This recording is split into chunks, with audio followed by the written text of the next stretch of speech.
scientifically, and he will talk on molecular colonies. Thank you very much for the introduction. And thank you again for your attention to my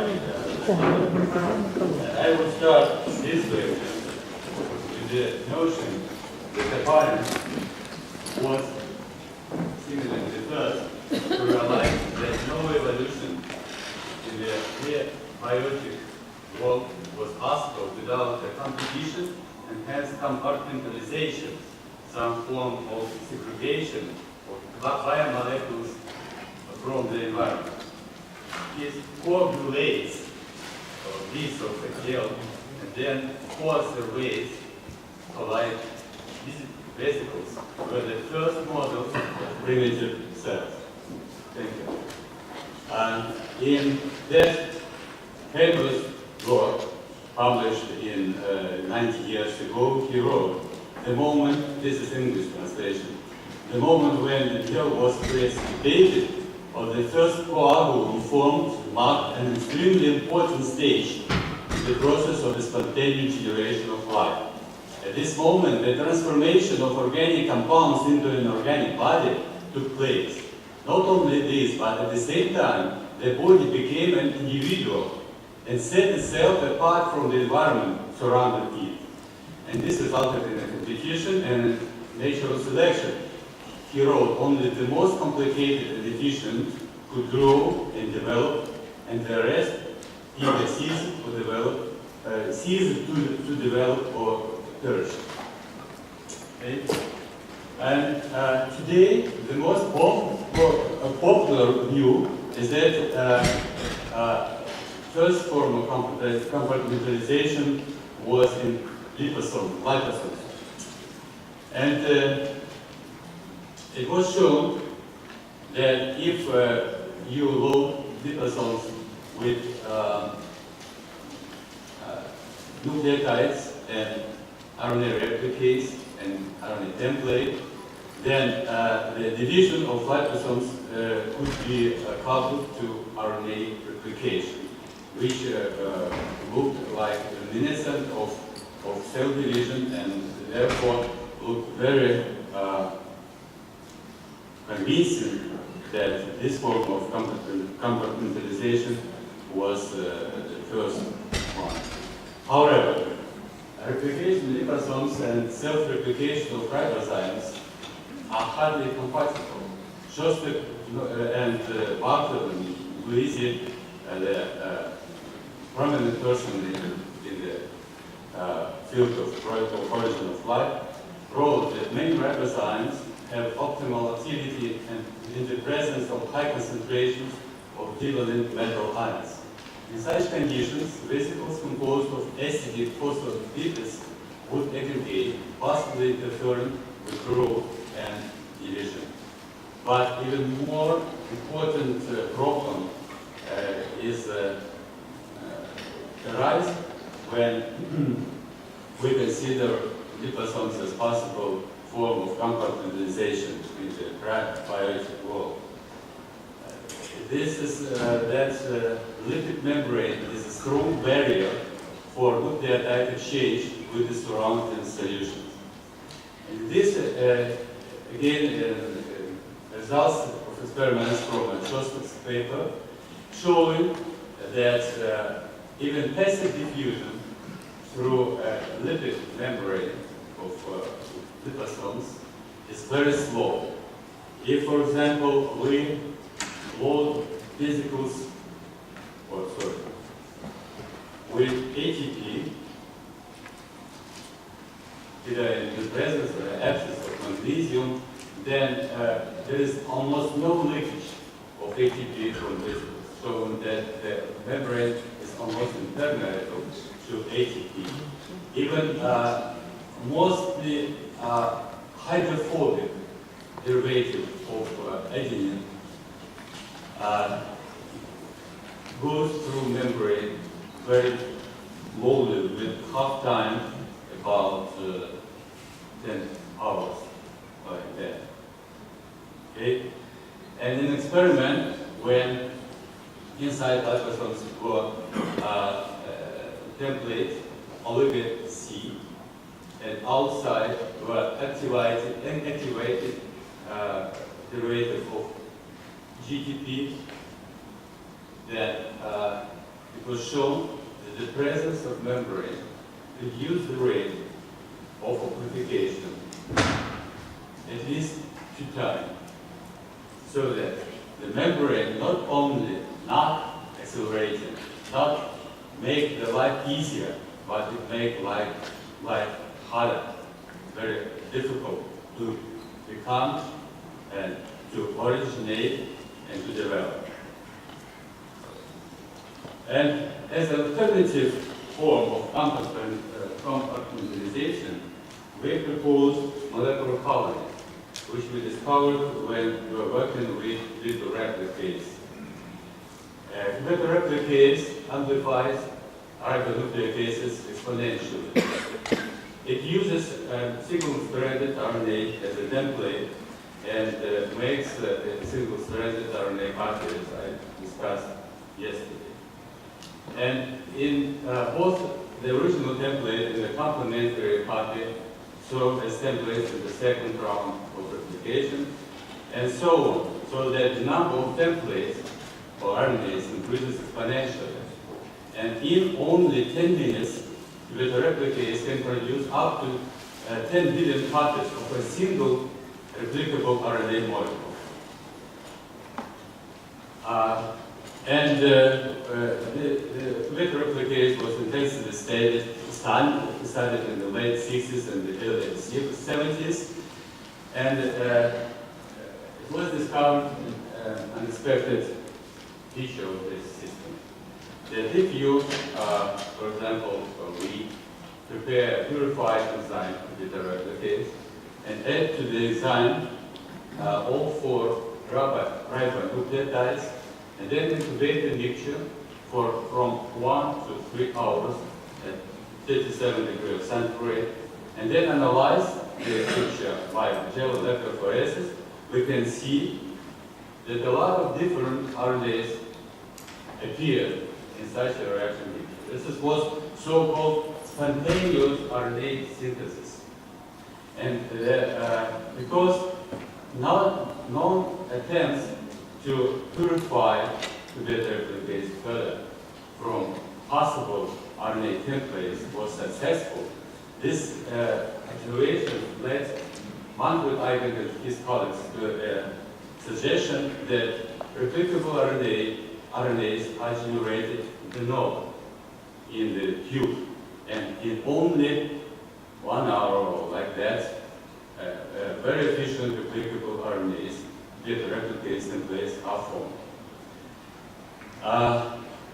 It looked like the hypothesis of self-origination of life that was intensively discussed in the Middle Ages.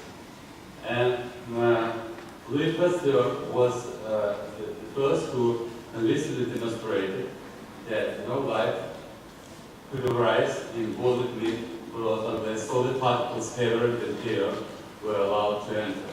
He prepared a special flask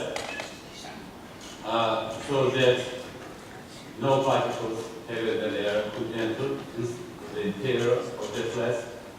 And after he boiled and he brought here in this flask and let it stand for a month or more, then no bacteria originate in the flask. However, if he tilted the flask so that the liquid can wash this part of the, then put the liquid back, then very soon after that, bacteria began to grow in this flask. So that it was convincingly demonstrated that bacteria came here, sedimented, and here, and if they were allowed to enter the growth, then only then the life began to develop. So that the growth. We, however, couldn't repeat Pasteur's experiment because we couldn't boil to beta replicase. This would inactivate the enzyme. And to solve this problem, we decided to perform RNA replication in a gel. We reasoned that gel would not allow RNA molecules to split all over the reaction volume, and that copies of RNA will remain next very close to the original template. And we prepared two petri dishes filled with agarose containing two beta replicates and ribonucleotides. And one dish was closed,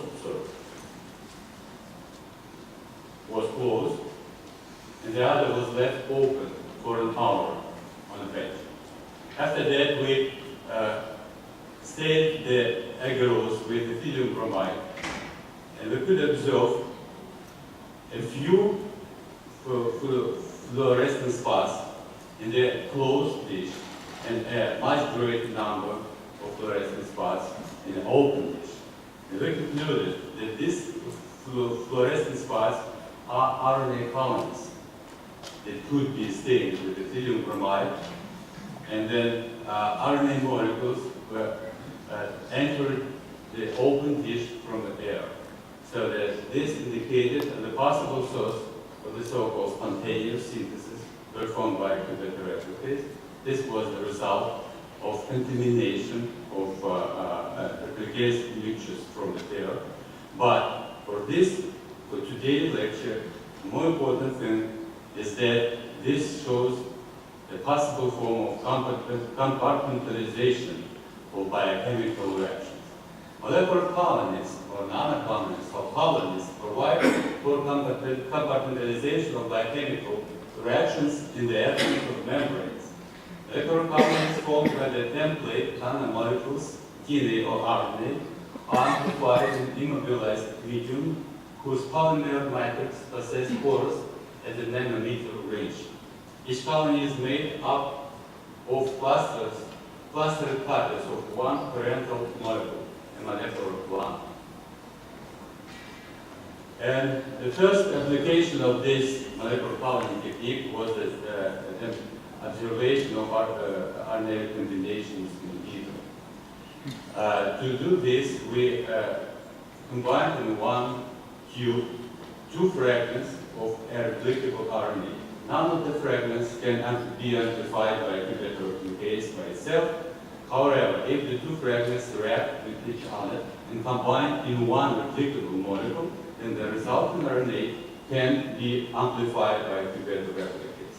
So that if, and then we pour the mixture of fragments on an agarose containing two beta replicates and layered the agarose with a membrane containing all nucleotides.